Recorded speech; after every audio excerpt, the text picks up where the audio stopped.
नमस्कार, आज की बात में आपका स्वागत है। आज मैं आपको हाथरस से केस से जुड़ा सारा सच दिखाऊंगा। आज मैं आपको सारे सबूत दिखाऊंगा, वो सारे बयान सुनवाऊंगा, बातचीत की वो रिकॉर्डिंग सुनवाऊंगा, जिससे साबित हो जाएगा कि उत्तर प्रदेश की पुलिस हाथरस के केस के सच को छुपाने की कोशिश कर रही है। बड़े बड़े अफसरों ने, हाथरस में तैनात डीएम ने और पुलिस के कप्तान ने हाथरस की बेटी को इंसाफ दिलाने की फिक्र नहीं की, फिक्र की इस केस को दबाने की। लेकिन ये मामला दबेगा नहीं, क्योंकि आज हाई कोर्ट के जज उन तक इसकी गूंज पहुंच गई और हाई कोर्ट ने इस मामले का संज्ञान लिया, सो मोटो एक्शन लिया। अब सच तो सामने आकर ही रहेगा, लेकिन प्रशासन इस केस को दबाने में पूरी ताकत लगा रहा है और इसके सबूत मैं आपको दिखाऊंगा। आज हाथरस के डीएम ने लड़की के परिवार वालों को धमकाया, मुंह बंद रखने की हिदायत दी। मेरे पास इसका भी सबूत है, आप भी सुनेंगे तो चौंक जाएंगे। हाथरस के डीएम लड़की के परिवार वालों से, गांव वालों से कहते हैं, मीडिया तो आज है कल चला जाएगा, हम यहीं रहेंगे आपके साथ, इसलिए सोच लो क्या करना है। क्या बार बार बयान बदलना है? इस अफसर का जो वीडियो मैं आपको दिखाऊंगा, उसे देखकर, डीएम की बात सुनकर आपका खून खौल जाएगा। मेरे पास एक नहीं कई सबूत हैं, कई बयान हैं जो साबित करेंगे कि बड़े बड़े पुलिस अफसर, प्रशासन के अधिकारी कैसे सफेद झूठ बोल रहे हैं, गुमराह करने की कोशिश कर रहे हैं। हाथरस के डीएम प्रवीण कुमार ने अब एक फरमान जारी किया है। फरमान ये कि गांव का कोई आदमी मीडिया से बात नहीं करेगा। पुलिस और डीएम छुपाना क्या चाहते हैं? किस बात पर पर्दा डालना चाहते हैं? हाथरस की जिस बेटी के साथ बर्बरता हुई, 15 दिन तक जिंदगी की जंग लड़ने के बाद जिसकी मौत हो गई, जिस बेटी की लाश को पुलिस ने जबरदस्ती रात के अंधेरे में परिवार वालों की मर्जी के खिलाफ, परिवार वालों की गैर मौजूदगी में जला दिया, अब पुलिस के अफसरों का दावा है कि यह बात झूठ है और जो कहेगा उसके खिलाफ एक्शन लिया जाएगा। इसीलिए मैं फिर से कहता हूं, पुलिस ने हाथरस में हैवानियत का शिकार हुई इस बेटी की लाश को आधी रात के बाद जबरदस्ती परिवार वालों की रजामंदी के खिलाफ, परिवार वालों के एब्सेंस में जला दिया और पुलिस के अफसर इस मामले में सरासर झूठ बोल रहे हैं। कानून का डर दिखाकर सच को दबाने की कोशिश कर रहे हैं। लेकिन सच बोलने से, डंके की चोट पर सच बोलने से न मैं कभी डरा हूं न कभी डरूंगा।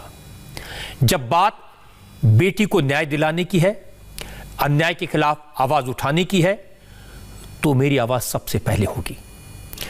3 दिन से बार बार उस बेटी की आवाज कान में गूंजती है। मैं खेत में काम कर रही थी, संदीप ने गला दबा दिया, मेरे साथ जबरदस्ती करने की कोशिश की। उस पिता की बात कान में गूंजती है जो डीएम के सामने हाथ जोड़कर कह रहा है कि साहब सुबह तक रुक जाइए, बेटी की लाश को घर की चौखट तक ले चलिए, रात में अंतिम संस्कार नहीं किया जाता, सुबह कर देंगे। उस मां की आवाज कान में गूंजती है जो पुलिस हाउस में कह रही है, एक बार बेटी का चेहरा तो देखने दो, आखिरी बार विदा करने से पहले बेटी के हाथ में मेहंदी लगानी है। लेकिन डीएम साहब कह रहे थे अब और इंतजार नहीं करेंगे, अंतिम संस्कार तो अभी होगा, रात में होगा। सोचिए बेटी की लाश सामने पड़ी हो, माँ बाप भाई बहन उसका चेहरा ना देख पाए, वो घर में कैद हो और बेटी की लाश को जला दिया जाए, तो उन पर क्या बीती होगी। और जब वो अपना दर्द मीडिया से शेयर करते हैं, पुलिस के दावों की सच्चाई को बताते हैं, तो डीएम साहब फिर गांव में पहुंचते हैं और परिवार वालों से कहते हैं कि मीडिया के चक्कर में मत पड़ो, ये आज हैं कल चले जाएंगे, हम यहीं रहेंगे। डीएम की बात सिर्फ 13-14 सेकंड की है, लेकिन बहुत कुछ बताती है। सिर्फ 13-14 सेकंड में उन्होंने प्रशासन की मंशा का सबूत दे दिया। सुनिए। आप अपनी विश्वसनीयता खत्म मत करिए।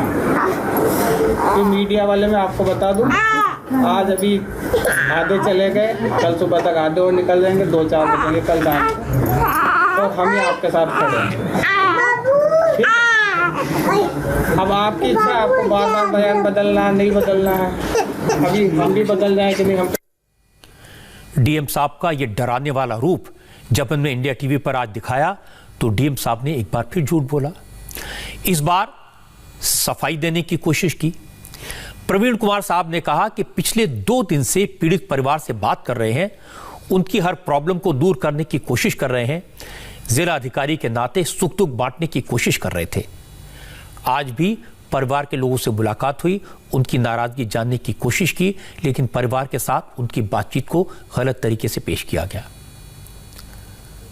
वो लड़की के परिवार की मदद कर रहे हैं और उन्हें लड़की के परिवार के दुश्मन के तौर पर पेश किया जा रहा है। का जिलाधिकारी हूँ और इसके नाते उनका सुख दुख बांटना मेरा कर्तव्य है। और कल पीड़ित परिवार के 6 जने, कुल 6 परिजन थे, उनके साथ बैठकर लगभग 1 से 1.5 घंटे तक वार्ता हुई और उन्होंने सभी मांगों पर सहमति दी और उस पर किसी प्रकार का कोई दबाव नहीं था। और उसका हमारे पास पूरा जो बातचीत का है वो उसका वीडियो भी हमारे पास है। और उसके बाद भी मुझे आज जब पता चला कि पीड़ित परिवार किसी बिंदु पे खुश नहीं है तो इसके लिए मैं आज उनसे मिलने गया था और 1.5 घंटे तक लगभग मेरी उनसे बातचीत हुई थी और मैंने उनका यही जानने का प्रयास किया कि इनकी नाराज़गी का क्या कारण है। लेकिन इस तरीके से नकारात्मक जो खबरें चलाई जा रही है उसका मैं खंडन करता हूँ। अब डीएम साहब जो अब कह रहे हैं और जो पहले कह रहे थे उस पर कितना फर्क है। वो साफ साफ झूठ बोल रहे हैं। ये साबित करने के लिए मैं आपको एक बार फिर से सुनाता हूं आखिर उन्होंने इस पीड़िता के परिवार वालों से, इस बेटी के परिवार वालों से क्या कहा था, कैसे डराया था। आप अपनी विश्वसनीयता खत्म मत करिए। तो मीडिया वाले मैं आपको बता दूं, आज अभी आधे चले गए, कल सुबह तक आधे और निकल जाएंगे, 2-4 बजेंगे कल शाम तो हम ही आपके साथ खड़े हैं। अब आपकी इच्छा, आपको बार बार बयान बदलना नहीं बदलना है, अभी हम भी बदल जाए कि नहीं। हम आप सोचिए, ये डीएम साहब कह रहे हैं मैं सुख दुख का साथी हूं। इस सुख दुख के साथी हैं, उन्हें डरा रहे हैं। जिले का अधिकारी होने के नाते मैं फर्ज निभा रहा हूं, पीड़ित सरकार परिवार का सुख दुख बांट रहा हूं। ये सुख दुख बांट रहे हैं। मैं आपको एक और सबूत दिखाता हूं। डीएम साहब तो दावा कर रहे हैं कि उन्होंने परिवार वालों की हिम्मत बंधाई, लड़की के परिवार वालों को हिम्मत दी, लेकिन असलियत यह है कि उन्होंने उनका मुंह बंद करने की कोशिश की। और यह बात लड़के के रिश्तेदारों ने हमें बताई। लड़की की भाभी ने कहा डीएम साहब कह रहे थे अगर लड़की कोरोना से मर जाती तो क्या मुआवजा मिलता। अब मुआवजा भी मिल गया है, बाकी सहायता भी मिल गई है, इसलिए अपने पिता को समझाओ, बार बार बयान न बदलें। तुम्हारी लड़की अगर कोरोना से मर जाती तो मुआवजा मिल जाता। ये सब धमकियां मिल रही हैं, पापा को धमकाया जा रहा है। ये बोल रहे हैं कि केस मतलब रफा दफा हो जाएगा, अगर सब केस रफा दफा हो जाएगा। ये सब वीडियो दिखा देंगे। मम्मी को उल्टी सीधी वीडियो बना रखी है। जो उस टाइम में वो हालात ऐसे थे, जो मन में आ रहा वो सब लोग बोले जा रहे हैं। ये सब करके अब ये लोग हमें यहाँ रहने नहीं देंगे। ये डीएम बहुत ज्यादा ही चालबाजी कर रहे हैं। हम लोगों के साथ में इतना प्रेशर डाल रहे हैं जबरदस्ती कि हम लोगों ने इतने लोग तुम्हारी बात का कोई भरोसा नहीं है, तुम जबरदस्ती बयान बदल रहे हो, तुम पे कौन भरोसा। पापा को बुलवा रहे, बयान बदलने से तुम्हारी कोई वो रहेगी, हम लोग दूसरी जगह चले जाएंगे। डीएम साहब परिवार वालों के सुख दुख के कैसे साथी, ये तो आपने देख लिया। डीएम साहब लड़की के परिवार वालों से कहते हैं कि सोच लो मीडिया तो चला जाएगा, हम यहीं रहेंगे, लेकिन उन्होंने परिवार वालों को आधी बात बताई। ये नहीं बताया कि उन्होंने रातों रात गांव में कैमरों की एंट्री बैन कर दी है, रिपोर्टर्स के घुसने पर पाबंदी लगा दी है। डीएम प्रवीण कुमार ने फरमान दिया है अब मीडिया का कैमरा, मीडिया वाले इस गांव के अंदर नहीं आएंगे। डीएम साहब लड़की के परिवार वालों से कह रहे थे आधे मीडिया वाले चले गए, आधे कल चले जाएंगे, उसके बाद हम रहेंगे। लेकिन मैं आपको बताना चाहता हूं कि इंडिया टीवी की 4 टीमें, 4 कैमरे, 4 रिपोर्टर इस वक्त हाथरस में मौजूद हैं और वो वहां से जाएंगे नहीं, वहीं हैं। और उनका काम सिर्फ इतना है कि हाथरस की सच्ची तस्वीर, असली रिपोर्ट आप तक पहुंचाएं। हालांकि गांव के अंदर जाने वाले हर रास्ते पर पुलिस तैनात है, हर पगडंडी पर पहरा है। हाथरस की बेटी के घर के चारों तरफ फोर्स लगी है। ऐसा लग रहा है जैसे अपराध लड़की के परिवार वालों ने किया हो, पूरे गांव ने कुछ गलत कर दिया हो, जिसके कारण पूरे गांव को पुलिस ने घेरा हुआ है। हमारे संवाददाता अमित पालित ने गांव के अंदर जाने की कोशिश की, कई रास्तों से गए लेकिन कामयाब नहीं हुए, क्योंकि हर रास्ते पर पुलिस है और पुलिस के पास इस बात का जवाब नहीं है कि गांव में जाने से क्यों रोका जा रहा है। पुलिस वाले बस इतना कहते हैं कि डीएम साहब से परमिशन ले आइए, हमें तो ऊपर से आदेश है, कोई बाहर वाला गांव में नहीं जाएगा। और मीडिया वाला तो बिल्कुल नहीं जाएगा, कहीं सच सामने ना आ जाए। यहाँ पर भी जैसे पुलिस हमें आगे नहीं जाने दे रही है, रोक रही है, जबकि क्या अगर इसमें क्या गलत है कि मीडिया जाए, उस परिवार से बात करें।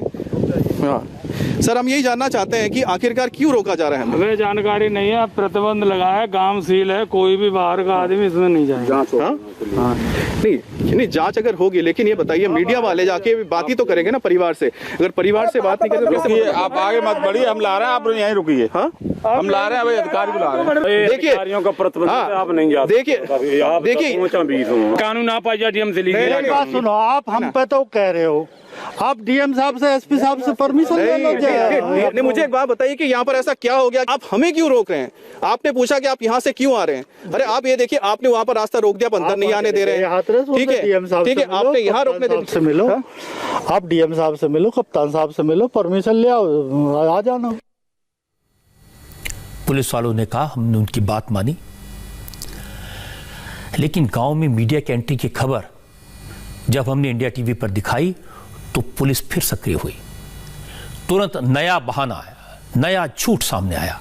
हाथरस के एसपी विक्रांत वीर ने कहा, एक तो कोरोना का खतरा है, इसलिए बाहर वालों को गांव में घुसने से रोका जा रहा है, और दूसरी वजह है कि गांव में एसआईटी जांच कर रही है, जांच में व्यवधान ना हो, इंक्वायरी में दिक्कत ना हो, इसलिए मीडिया को रोका गया है। एसआईटी टीम काम कर रही है तो उनको थोड़ा अलग से काम करने की स्वतंत्रता दी जाए। और दूसरा कि चूंकि यहाँ पे काफ़ी लोगों का आवागमन ऑलरेडी हो चुका है, गांव में बहुत दूर दूर से लोग भी आ चुके हैं, तो कोरोना के भी, जैसे आपको मैं बताना चाहूँगा कि हमारे 3 पुलिसकर्मी, उनमें कोरोना के प्राइमरी लक्षण पाए गए थे, उनको भी आइसोलेट किया गया है। जिनको कि कोरोना की टेस्ट हम लोग शाम को कराएंगे, वो भी आइसोलेशन में चले गए हैं। कुछ महिला पुलिसकर्मी हैं, वो भी शिकायत कर रही हैं तबीयत खराब होने की। तो सीएमओ साहब से रिक्वेस्ट भी की गई है कि एक बार ज़रा यहाँ पे जो चेकअप करवा लें, देख लें। तो इन सब को देखते हुए मीडिया को रोका गया। मीडिया ही नहीं, जो बाहर से आने वाले अन्य जो लोग हैं उनको अभी रोका जा रहा है कि एक तो कि कोरोना की वजह है और दूसरा एसआईटी निष्पक्षतापूर्ण काम कर ले, तो इसके लिए हम लोगों ने अभी रोका है। अब इस तरह की बातें सुनकर, इस तरह के अफसरों की सोच पर मुझे बहुत गुस्सा आया। ऐसा लगता है कि अफसर खुद को बहुत समझदार और जनता को मूर्ख समझते हैं। जब सैकड़ों पुलिस वाले गांव में तैनात हैं, पिछले 24 घंटों में जिस तरह से सैकड़ों पुलिस वाले गांव वाले से जूझ रहे थे, हाथरस की बेटी की लाश को रात के अंधेरे में जलाने का इंतजार कर रहे थे, तब कोरोना का डर नहीं था। अब अचानक प्रशासन को कोरोना का ख्याल आ गया। खैर, जनता सब समझती है और देख रही है। दुख की बात यह कि हाथरस का प्रशासन, हाथरस में तैनात पुलिस के अफसर लड़की के परिवार वालों को धमकाने की कोशिश कर रहे हैं, मीडिया पर पाबंदी लगा रहे हैं, और लखनऊ में पुलिस के जो बड़े अफसर बैठे हैं वो भी उनकी मदद कर रहे हैं। आपको हैरानी होगी, आज उत्तर प्रदेश के ADG law and order Prashant Kumar ने मीडिया को धमकाया। कहा, जो पुलिस की कमियां निकाल रहे हैं, पुलिस के रोल पर सवाल उठा रहे हैं, उनके खिलाफ वो एक्शन लेंगे। लखनऊ में बैठकर यूपी पुलिस के एडीजी ने उन लोगों को चुप कराने की कोशिश की जो हाथरस की पुलिस पर सवाल उठा रहे हैं। एडीजी ने कहा कि पुलिस छानबीन कर रही है, जो लोग पुलिस की इमेज को खराब करने की कोशिश कर रहे हैं उनके खिलाफ लीगल एक्शन लेंगे, क्योंकि पुलिस ने, उनका दावा है, पूरी तत्परता से काम किया, हाथरस की बेटी को इंसाफ दिलाने में कोई कोर कसर नहीं छोड़ी। एडीजी का एक बयान मैं आपको दिखाऊंगा और यह भी बताऊंगा, सिर्फ 3 मिनट में एडीजी साहब ने कितनी बार झूठ बोला और कैसा कैसा झूठ बोला। उनका मकसद सच को बताना था या सच को दबाना। पुलिस पर जो सवाल उठ रहे उनके जवाब देना था या सवाल उठाने वालों का मुंह बंद कराना।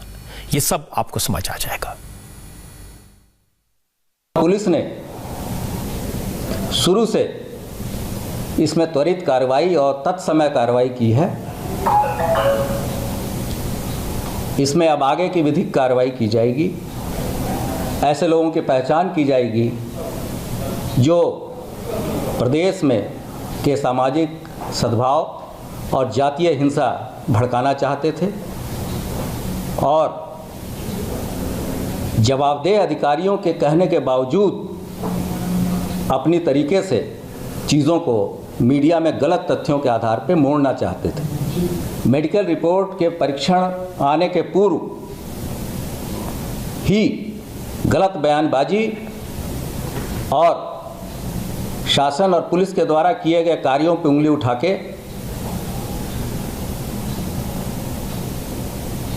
विभाग को बदनाम करने की जो कोशिश की गई है, इसकी भी हम लोग परीक्षण कराएंगे कि ऐसे कौन लोग हैं जो इस तरह की बातें कर रहे हैं। सच तो है कि मीडिया को गुमराह करने का काम पुलिस अधिकारियों ने किया है। सबसे ज्यादा झूठ तो पुलिस के अफसरों ने बोला है। कदम कदम पर छल तो अधिकारियों ने किया है। इसलिए एक्शन तो ऐसे अफसरों के खिलाफ होना चाहिए। अगर एडीजी साहब मीडिया का मुंह बंद करना चाहते हैं तो ये संभव नहीं होगा, क्योंकि हम सच दिखाते हैं और सच ही सुनना चाहते हैं।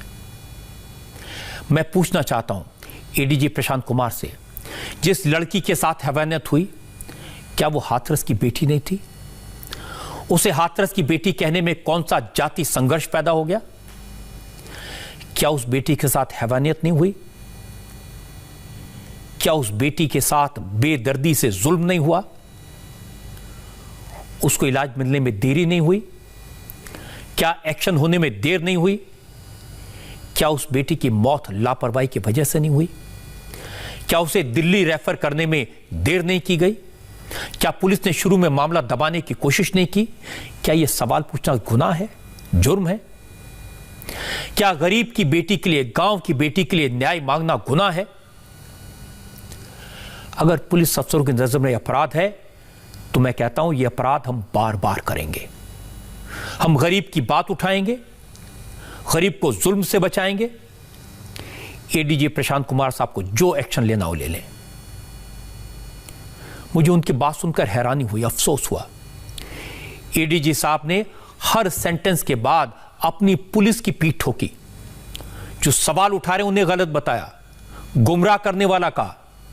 प्रशांत कुमार ने कहा पोस्टमार्टम रिपोर्ट से साफ है लड़की के साथ रेप नहीं हुआ। आप हैरान होंगे सुनकर। उन्होंने कहा कि इस लड़की के साथ बलात्कार हुआ ही नहीं, और जो लोग इस तरह की खबर चला रहे हैं, इस तरह की बात करें, वो झूठ बोल रहे हैं। उनके खिलाफ एक्शन होगा। करिए एक्शन।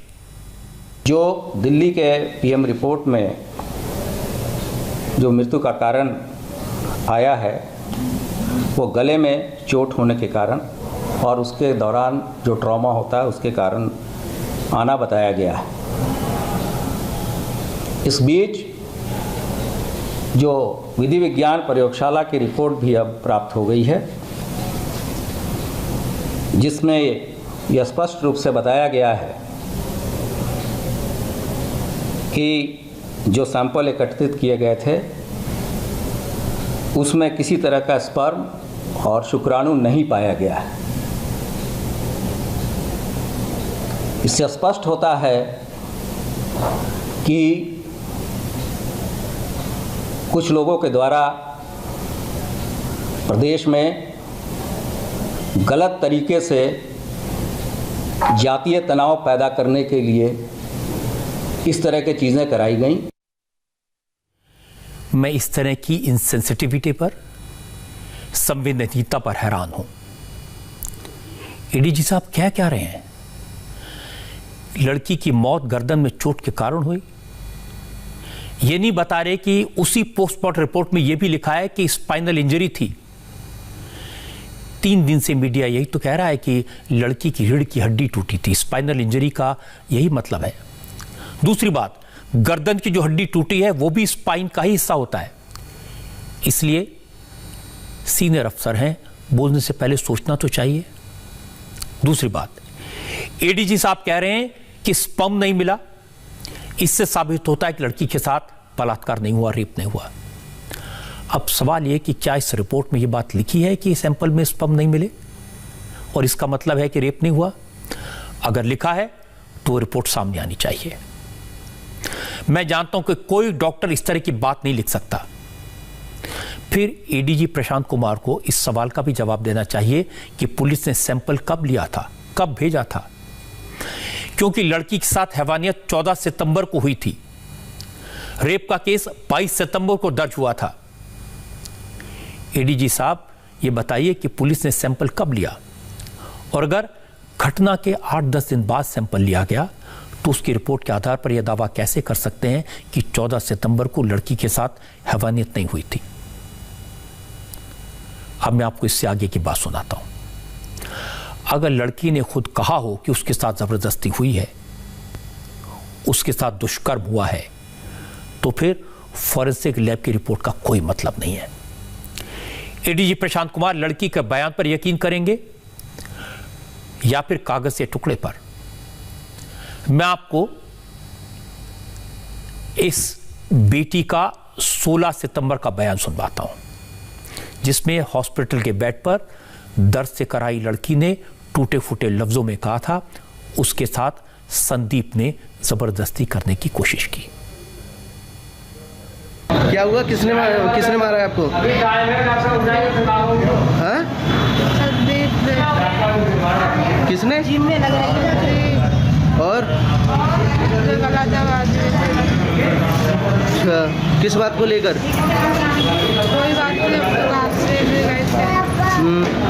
फिर अब मैं दे रही थी तो ले गया मुझे और गला दवा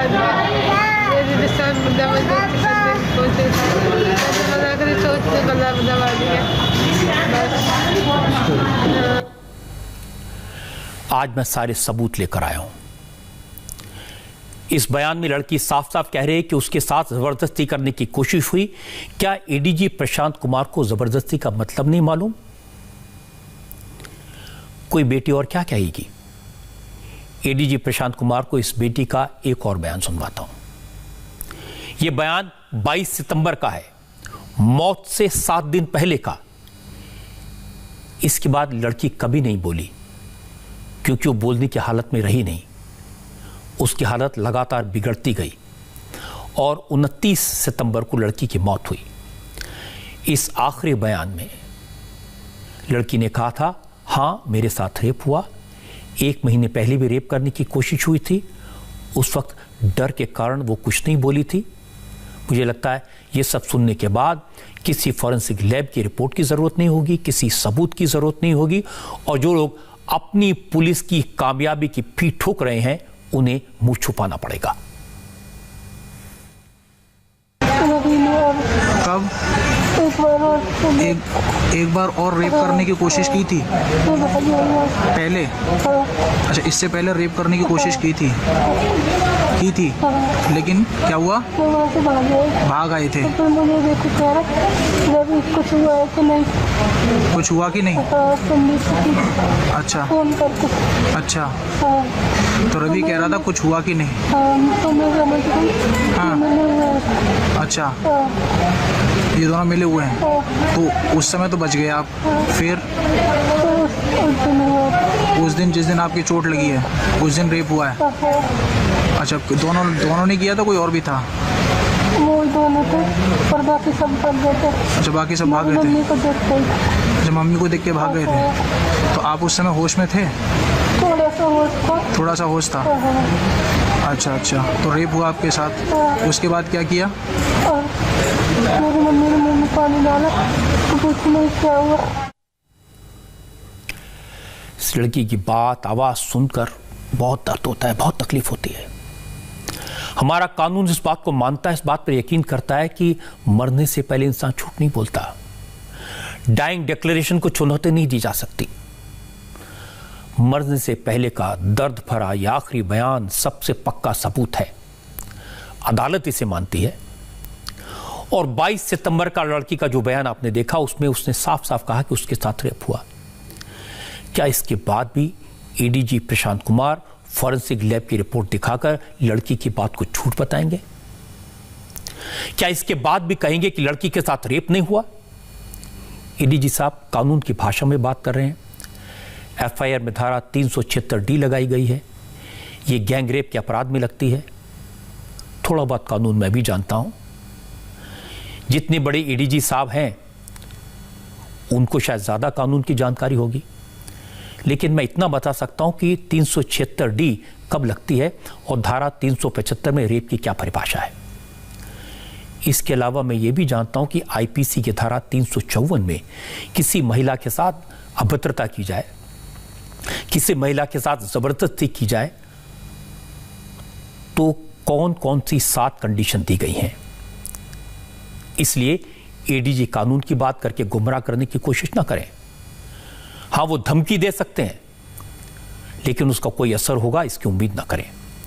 जहां तक किसी बेटी की, किसी महिला की अस्मिता का सवाल है, तो मैं एडीजी साहब को बताना चाहता हूं कि निर्भया के केस के बाद जब कानून में बदलाव हुआ तो सरकार ने नए कानून के तहत लड़कियों को बुरी नजर से देखने, इशारे करने, अश्लील मैसेज करने या छूने तक को अपराध की श्रेणी में डाला है।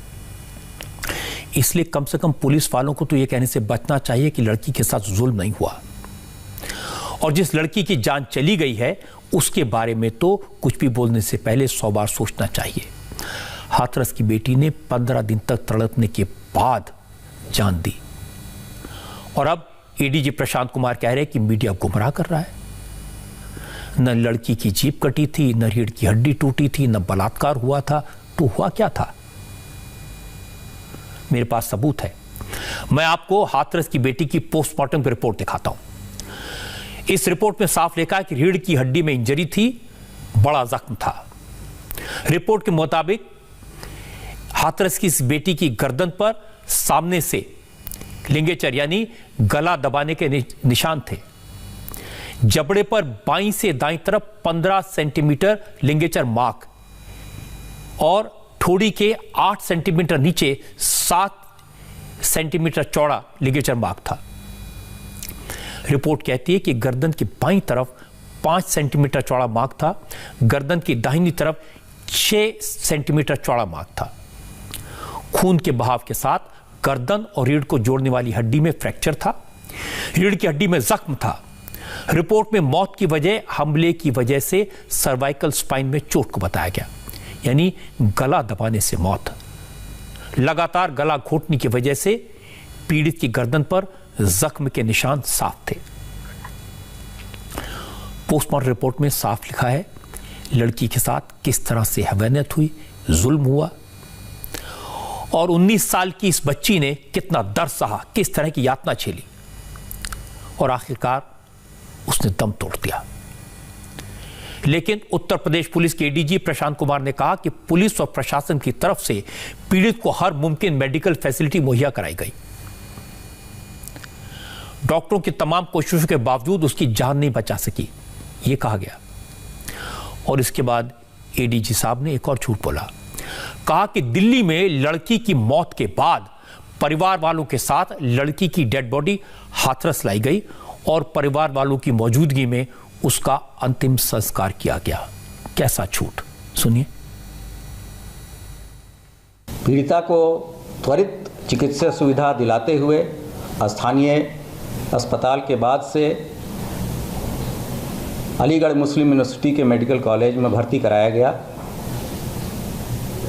जहां उनका स्वास्थ्य परीक्षण डॉक्टरों ने किया तथा 25 तारीख को फॉरेंसिक लैब के लिए सारे सैंपल टेस्ट के लिए भेजे गए। इस बीच में 20 तारीख को जो मुख्य अभियुक्त था उसको गिरफ्तार किया गया।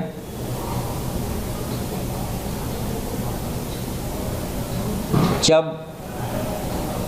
पीड़िता की स्थिति को देखते हुए इन्हें दिल्ली भी शिफ्ट कराया गया। जिस दिन दिल्ली पीड़िता को शिफ्ट किया गया उसके दूसरे दिन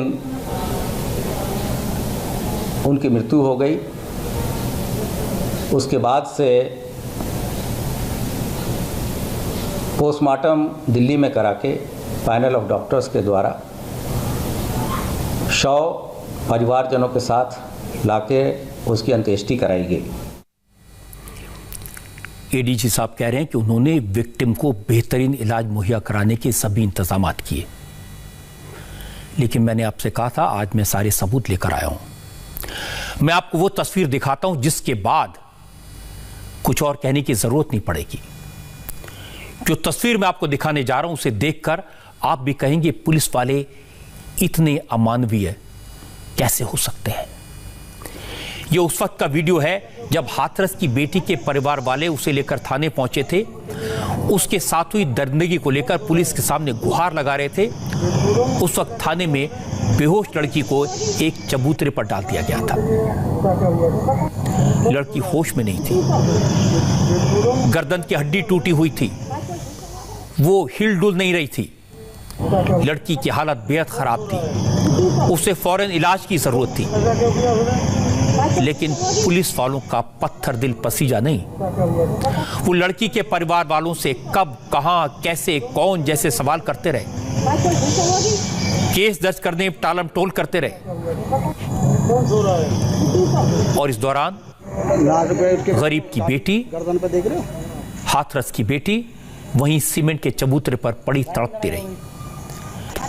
पुलिस वालों का फर्ज तो यह था कि लड़की को पहले हॉस्पिटल ले जाते, उसे इलाज मुहैया करवाते, परिवार के किसी मेंबर को वहां रोककर मुकदमा दर्ज कराते, दूसरे फैमिली मेंबर्स को जल्दी से जल्दी लड़की के साथ हॉस्पिटल भेजते। लेकिन बेरहम पुलिस ने ऐसा नहीं किया। वो तो कागजी खाना पूर्ति करने में बिजी रही, फोटो खींचती रही। और इस दुर्व्यवहार के बाद एडीजी साहब दावा कर रहे हैं कि लड़की को बेहतर इलाज दिया गया और मीडिया गुमराह कर रहा है। वो कह रहे हैं पुलिस ने जबरदस्त काम किया। ये आपका जबरदस्त काम है? लड़की को बचाने की कोशिश की, ये दावा किया गया, इस तरह से लड़की को बचाने की कोशिश की गई। वो कह रहे हैं कि मीडिया पुलिस को बदनाम कर रहा है, वो मीडिया के ऊपर केस करेंगे। मैं तो कहूंगा पुलिस को अपनी ताकत इस केस को दबाने में नहीं, मीडिया को डराने में नहीं, हाथरस की बेटी को इंसाफ दिलाने में लगानी चाहिए। आज देश की हर बेटी पूछ रही है उसे कब तक डर से जीना होगा। पुलिस को सच छुपाने के बजाय लोगों को हिम्मत दिलाने के लिए कोशिश करनी चाहिए, सच सामने लाने के लिए प्रयत्न करना चाहिए। अगर पुलिस का यही रवैया रहा जो हमने इस केस में देखा है, अगर पुलिस इसी तरह झूठ बोलती रही, मामले को रफा दफा करने की कोशिश करती रही, तो सोचिए किस लड़की की हिम्मत होगी कि पुलिस के सामने अपनी शिकायत दर्ज कराए। कौन से मां बाप में हिम्मत होगी कि वो पुलिस से मदद मांगे। सबको लगेगा कुछ न कहना बेहतर है। जब निर्भया का केस हुआ था, देश भर से आवाज आई थी, कानून बदला था और लगा था अब देश की किसी बहन बेटी के साथ जुल्म नहीं होगा, अपराध होगा तो जल्दी सजा मिलेगी, सख्त सजा मिलेगी। लेकिन निर्भया के केस में आप जानते हैं दरिंदों को फांसी के तख्ते तक पहुंचाने में 7 साल लग गए। योगी आदित्यनाथ ने वादा किया कि 7 दिन में एसआईटी रिपोर्ट देगी, लेकिन मैं उनसे कहना चाहता हूं बात तो तब बनेगी जब बलात्कार करने वालों को, हत्या करने वालों को फास्ट ट्रैक कोर्ट से जल्दी सजा मिलेगी, सख्त सजा मिलेगी। अगर उत्तर प्रदेश की सरकार, मुख्यमंत्री योगी आदित्यनाथ ये कर पाए तो अपराधियों के मन में खौफ होगा और ये खौफ जरूरी है। क्राइम ब्यूरो की 2019 से रिपोर्ट मैंने देखी है, ऑन एन एवरेज हर रोज 87 रेप केस होते हैं। पिछले साल हमारे देश में महिलाओं के खिलाफ 4 लाख से ज्यादा अपराध हुए। जब तक अपराध करने वालों के दिल में, उनके दिमाग में डर नहीं होगा, सजा का खौफ नहीं होगा, अदालत का डर नहीं होगा, तब तक इस पर काबू पाना मुश्किल है। आज एडीजी साहब मीडिया से जवाब मांग रहे थे, एक्शन की धमकी दे रहे थे। अब उन्हें और उनके साथी अफसरों को जवाब देने होंगे। जवाब देने होंगे कोर्ट के सामने, क्योंकि हाई कोर्ट ने इस मामले का संज्ञान लिया है और उनसे जवाब मांगा है। आपको जानकर खुशी होगी, इलाहाबाद हाई कोर्ट की लखनऊ बेंच के जज साहिबान ने आज हाथरस की बेटी के साथ हुई नाइंसाफी पर यूपी के DGP, ADG, additional chief secretary home और डीएम को नोटिस जारी किया है। सबसे जवाब मांगा है। एडीजी प्रशांत कुमार ने हमारी जिन बातों को पुलिस की बदनामी माना, जिन पर एक्शन की बात कही, वो रिपोर्ट हाई कोर्ट के जजेस ने लिखी है। और कल आज की बात में जो तस्वीरें मैंने दिखाई थी, जो सबूत मैंने दिखाए थे, उन्हें देखकर हाई कोर्ट के जज साहिबान का दिल फराया। कोर्ट ने इस मामले का संज्ञान लिया और ये बड़ी बात है कि हाई कोर्ट ने अपने आदेश में इंडिया टीवी का जिक्र किया है, आज की बात का जिक्र किया है, मेरा जिक्र किया है। मैंने आपको कल दिखाया था कि कैसे आधी रात को जबरदस्ती हाथरस की बेटी का अंतिम संस्कार किया गया। मैंने स्पॉट से जो वीडियो दिखाया था, कोर्ट ने उसका संज्ञान लिया। इसके अलावा कल मैंने आज की बात में पीड़िता के घर वालों की बात सुनवाई थी। हाई कोर्ट के जज साहब ने उनकी बात सुनी। उन्होंने परिवार वालों की बात का संज्ञान लिया, जिसमें वो कह रहे थे कि सूर्यास्त के बाद अंतिम संस्कार नहीं किया जाता। आज की बात में हाथरस का सच जानने के बाद कोर्ट ने आज यूपी के बड़े अफसर को नोटिस जारी किया। कोर्ट ने जो नोटिस भेजा है उसके पेज नंबर 6 पर आज की बात का जिक्र है। जज साहिबान ने अपने आदेश में लिखा है, आज की बात में जो तस्वीरें दिखाई गई वो मौके पर ली गई तस्वीरें थी। उन तस्वीरों में साफ दिखाई दे रहा है कि परिवार वाले सुबह अंतिम संस्कार की गुहार लगा रहे थे, लेकिन अफसरों ने रात में ही हाथरस की बेटी की लाश को जला दिया। अदालत ने अब यूपी के अफसरों से जवाब मांगा है। हाई कोर्ट ने नोटिस जारी किया तो इसका सिस्टम में असर दिखाई दिया। अब से थोड़ी देर पहले उत्तर प्रदेश की टॉप ब्यूरोक्रेसी में बड़ा फेरबदल हुआ। Additional chief secretary Avanish Awasthi से सूचना विभाग की जिम्मेदारी ली गई है। नवनीत सहगल को इंफॉर्मेशन डिपार्टमेंट का इंचार्ज बनाया गया है। संजय प्रसाद भी उनके साथ होंगे। अब इस विभाग को 2 सीनियर अफसर देखेंगे। मुझे उम्मीद है कि हाई कोर्ट में न्याय मिलेगा, जल्दी मिलेगा, और मैं इस बात का शुक्रिया अदा करना चाहता हूं कि हाई कोर्ट ने आज की बात का संज्ञान लिया और जो बात बार बार कहने के बाद अफसरों ने नहीं सुनी भी तो सच को झूठ बताने की कोशिश की, लेकिन हाई कोर्ट के जजेस की आंखों से झूठ नहीं छुप सका। उन्होंने सच को देख लिया, पहचान लिया। ये हमारे लिए, ये पूरे देश के लिए गर्व की बात है। हमारे देश की न्यायपालिका की, जज साहिबान की इतनी रिस्पेक्ट क्यों है, उन पर इतना भरोसा क्यों है, पूरी दुनिया में हमारी जुडिशरी की इतनी धाक क्यों है, इसका जवाब हाई कोर्ट का यह आदेश है। जिस मामले को पूरा प्रशासन, पूरी पुलिस दबाने में लगी है, उसे हाई कोर्ट के जजेस ने सुन लिया, उसकी सच्चाई को पहचान लिया। हाथरस की बेटी की गुहार, उसका दर्द हाई कोर्ट के सामने पहुंच गया। मुझे अभी भी इस ऑर्डर की कॉपी मिली है, इसमें बहुत कुछ लिखा है। इसकी थोड़ी सी बातें मैंने आपको बताई हैं, लेकिन जितना कुछ पढ़ा है उससे लग रहा है जैसे जजेस ने लड़की के दर्द को, उसके परिवार की पीड़ा को महसूस किया, पुलिस के रवैये को समझ लिया। मुझे पूरा यकीन है हाथरस की इस बेटी को न्याय मिलेगा, इंसाफ होगा, जल्दी इंसाफ होगा और पुलिस अब किसी गरीब की आवाज को दबा नहीं पाएगी। दुख की बात है कि पुलिस ने अपनी नाकामी, अपनी लापरवाही को छुपाने के लिए लड़की की लाश को रात के अंधेरे में जबरदस्ती जला दिया। अब कोई सबूत नहीं है, सिर्फ चिता की राख बची है और अब नेता लड़की की चिता की राख पर सियासत कर रहे हैं। मौत पर सियासत का यह खेल मैं आपको दिखाऊंगा। जैसा मैंने आपको बताया कि पुलिस ने हाथरस के केस में लापरवाही की, फिर हाथरस की बेटी की लाश के साथ इंसाफी की, नाइंसाफी की, बेईमानी की, जुल्म किया और अब नेता इस बेटी की लाश की राख पर सियासत कर रहे हैं। पुलिस ने बेटी के पिता को धमकाकर अपने हिसाब से बयान दिलाने की कोशिश की। आप हैरान होंगे, नेता इस गरीब और मजबूर पिता की बेबसी का फायदा उठा रहे हैं, उसे अपने तरीके से बुलवाने की कोशिश कर रहे हैं और फिर वीडियो बनाकर उसे सोशल मीडिया पर पोस्ट भी कर रहे हैं। और मुझे दुख हुआ कि यह काम प्रियंका गांधी ने किया। प्रियंका गांधी ने ट्विटर पर हाथरस की बेटी के पिता का वीडियो शेयर किया और लिखा, हाथरस की बेटी के पिता का बयान सुनिए, उन्हें जबरदस्ती ले जाया गया, सीएम से वीडियो कॉन्फ्रेंसिंग के नाम पर दबाव डाला गया, वो जांच की कार्रवाई से संतुष्ट नहीं है, अब पूरे परिवार को नजरबंद रखा हुआ है, बात करने पर मनाही है। क्या पुलिस धमकाकर उन्हें चुप कराना चाहती है? अन्याय पर अन्याय हो रहा है। लेकिन जब मैंने इस वीडियो को ध्यान से देखा, इसकी जांच की, तो समझ आया ये बयान लड़की के पिता ने दिया नहीं, मजबूर बाप से दिलवाया गया है। वीडियो में बेटी के पिता के अलावा एक दूसरी आवाज साफ सुनाई दे रही है, जो पीड़ित पिता को बता रही है उसे आगे क्या कहना है। यहाँ से हमें दबाव देके लेके जाके तो वहाँ थाने लेके पहुँचे गए योगी से बात कराएंगे। वहाँ लेके वहाँ PWD में उनका पूरा प्रेशर था और क्या कहते हैं वहाँ पुलिस वाले DM साहब ने पूरा दबाव देके और हमारे 3 आदमियों के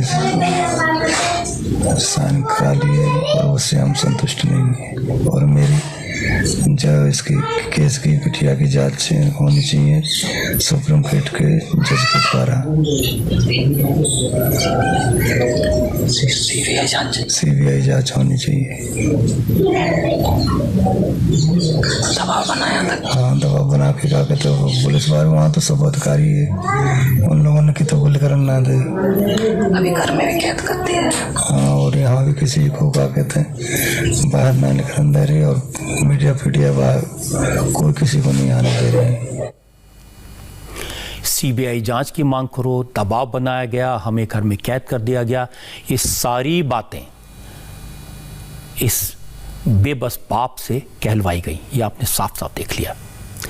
और ये वीडियो पोस्ट करने के बाद प्रियंका और राहुल कांग्रेस के सैकड़ों कार्यकर्ताओं के साथ हाथरस के लिए निकल पड़े। हालांकि एक्सप्रेसवे के पास पुलिस ने राहुल और प्रियंका की गाड़ी को रोक दिया, जिसके बाद राहुल और प्रियंका पैदल हाथरस की तरफ जाने लगे। इसे लेकर राहुल गांधी और पुलिस के बीच काफी देर तक बहस हुई। कार्यकर्ताओं और पुलिस में हल्की नोकझोंक हुई, धक्का मुक्की हुई और अचानक राहुल गांधी जमीन पर गिर पड़े। लोगों ने कहा कि उन्हें धक्का नहीं लगा, वो अपने आप ही गिरे। कांग्रेस ने आरोप लगाया कि यूपी पुलिस ने धक्का मुक्की में राहुल गांधी को गिराया और पुलिस ने उन पर लाठियां चलाई। एक्सप्रेसवे पर मौजूद पुलिस अफसरों के बार बार समझाने पर भी राहुल गांधी हाथरस जाने पर अड़े रहे, तो पुलिस अफसरों को कहना पड़ा कि वो राहुल और प्रियंका को हिरासत में ले गए। नोएडा पुलिस का कहना है कि हाथरस प्रशासन की चिट्ठी है, अगर राहुल गांधी और प्रियंका गांधी वहां आते हैं तो कानून व्यवस्था बिगड़ सकती है, इसलिए उन्हें रोका गया। सर आपसे निवेदन है सर, अकेला जा रहा हूँ, कोई नहीं आएगा। नहीं सर, हम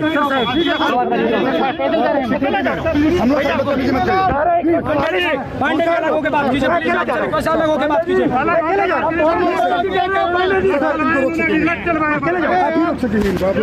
मैंने रोक दिया, मैंने को कहा कि इनमें से एक आदमी आगे नहीं आएगा। सर हम लोग आपको यहाँ से आगे नहीं जाने देंगे, हम आपको सर यहाँ अरेस्ट करते हैं, अरेस्ट करके ऐसे ले जाएंगे। मैं अकेला शांति से यहाँ खड़ा हूँ, मैं अकेला जाना चाहता हूँ।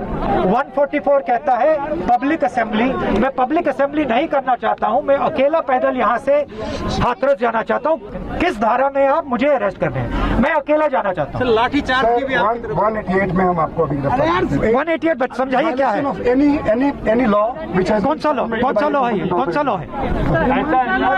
जिलाधिकारी हाथरस का हम लोग के पास पत्र है। नहीं, कौन सा लॉ वायलेट कर रहा हूँ मुझे ये तो बता दो। मैं आप मुझे अरेस्ट कर रहे हैं, आप मुझे बताइए किस धारा पे आप मुझे अरेस्ट कर रहे हैं सर? और वो धारा जो है वो आप प्रेस वालों को समझाइए क्या है एग्जैक्टली। अभी 188 में आपको क्या है ये 188 वायलेशन ऑफ एनी ऑर्डर। कौन सा ऑर्डर मैंने वायलेट किया सर? 144 का है। 144 में नहीं हूँ मैं, 140 में मैं अकेला जाना चाह रहा हूँ। ये देख लीजिए ये क्या हो रहा है, ये आपने किया है, ये आपने क्रिएट किया है ट्रैफिक रोक के। सर नहीं सर, ये आपके लोग हैं सर, मैं आप लोग रिप्लाई करता हूँ। राहुल और प्रियंका गांधी हाथरस जाना चाहते थे, लेकिन बीजेपी के नेताओं ने कहा अगर इन दोनों को महिलाओं के खिलाफ अपराध की इतनी फिक्र है, इतनी चिंता है, तो राजस्थान क्यों नहीं जाते? राजस्थान से नाबालिग बच्चों के साथ रेप की खबर आई है। कांग्रेस के नेता हाथरस की बेटी को न्याय दिलाने की, उनके लिए लड़ाई लड़ने की बात कर रहे हैं। राहुल गांधी और प्रियंका गांधी हाथरस की बेटी के घर जाने की कोशिश कर रहे थे। बीजेपी ने सवाल उठाया कि 2 नाबालिग लड़कियों के साथ रेप की वारदात तो राजस्थान में भी हुई है। राहुल गांधी उस घटना को देखने क्यों नहीं गए? उस पर क्यों नहीं बोले? वहां पीड़िता के घर जाने की कोशिश क्यों नहीं की? इस पर कांग्रेस के नेताओं से सवाल पूछे गए, जवाब तो किसी ने नहीं दिया। मैं आपको बता देता हूं कि राजस्थान के 12 की किस वारदात पर कांग्रेस के नेता बोलने से बच रहे हैं। असल में राजस्थान के 12 जिले में 18 सितंबर को 2 नाबालिग लड़कियां घर से गायब हो गईं। 19 सितंबर को लड़कियों के पिता ने एफआईआर दर्ज करवाई। 20 सितंबर को आरोपी लड़कों ने लड़कियों के साथ खींची गई तस्वीरें फेसबुक पर पोस्ट कर दी। तब पिता अपने साथ पुलिस को लेकर कोटा गए और दोनों लड़कियों को बरामद किया। इसके बाद लड़कियों और उसके पिता ने रेप का आरोप लगाया। लड़कियों ने कहा उन्हें जयपुर, अजमेर और कोटा ले जाया गया। नशीली गोली खिलाकर उनके साथ बलात्कार किया गया। मामला सेंसिटिव था, बेटियों के खिलाफ अपराध का था, इसलिए चर्चा शुरू हुई। लेकिन अब पुलिस का दावा है कि लड़कियों ने अदालत के सामने जो बयान दिया उसमें रेप की बात से इनकार किया। मुख्यमंत्री अशोक गहलोत ने भी कहा कि लड़कियां अपनी मर्जी से गई थी। इस केस का सच क्या है, ये उन लड़कियों से सुनिए। कितने लोगों ने गलत की बेटा? ऐसे पता नहीं, और मैं जानती हूँ उनको कौन है। कितने जनों को जानते हो तुम? एक को जानती हूँ, दीपक गांधी। उसको जानते हो? और लोगों ने भी गलत काम किया है ना बेटा? फिर क्या धमकी क्या दी उन्होंने? उन्होंने ऐसे धमकी दी थी, अगर तुमने ना वहाँ पुलिस वालों के सामने मुँह खोल दिया ना, तुम्हें मार दें। तुम मार देंगे? तुम जहाँ दिख जाओगे जाएंगे। इस तरह की धमकी दी है। डर के मारे फिर कुछ नहीं कर पाए।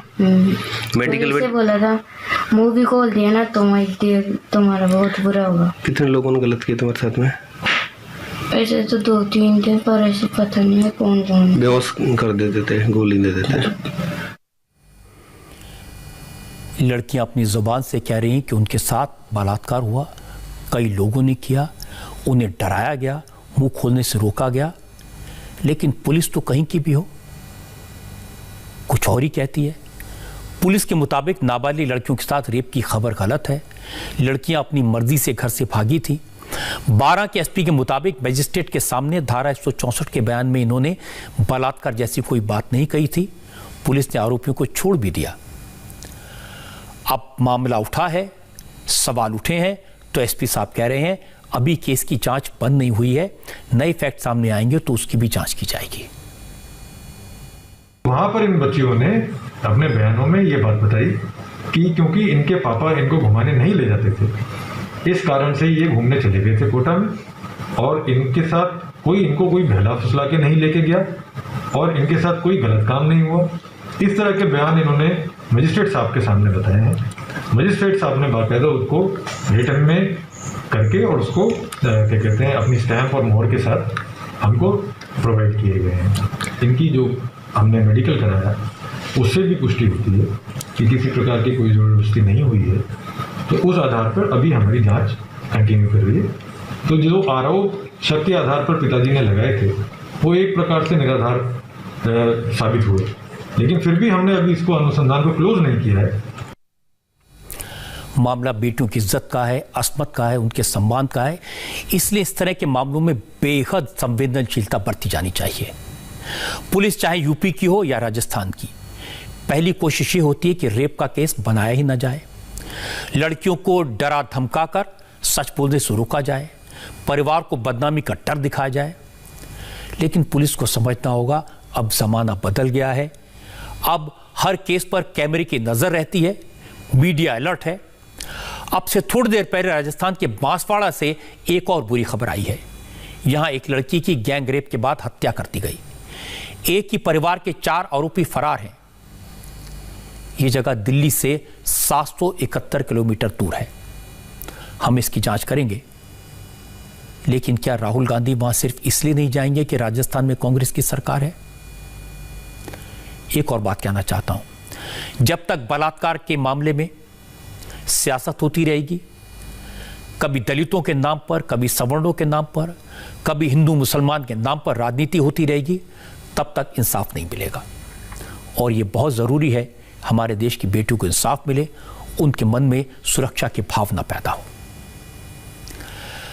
अभी भी कुछ तस्वीरें आई हैं। प्रधानमंत्री नरेंद्र मोदी के लिए अमेरिका में तैयार स्पेशल प्लेन आज भारत आया है, बोइंग 777। इसकी कुछ इंटरेस्टिंग तस्वीरें हैं, ये मैं आपको दिखाऊंगा। इससे पहले मैं आपसे कहा था कि प्रधानमंत्री का जो नया विमान आया है उसकी तस्वीरें दिखाऊंगा, लेकिन माफ़ कीजिए मैं दिखा नहीं रहा हूँ क्योंकि मेरे पास में कुछ नई डिटेल्स आई हैं।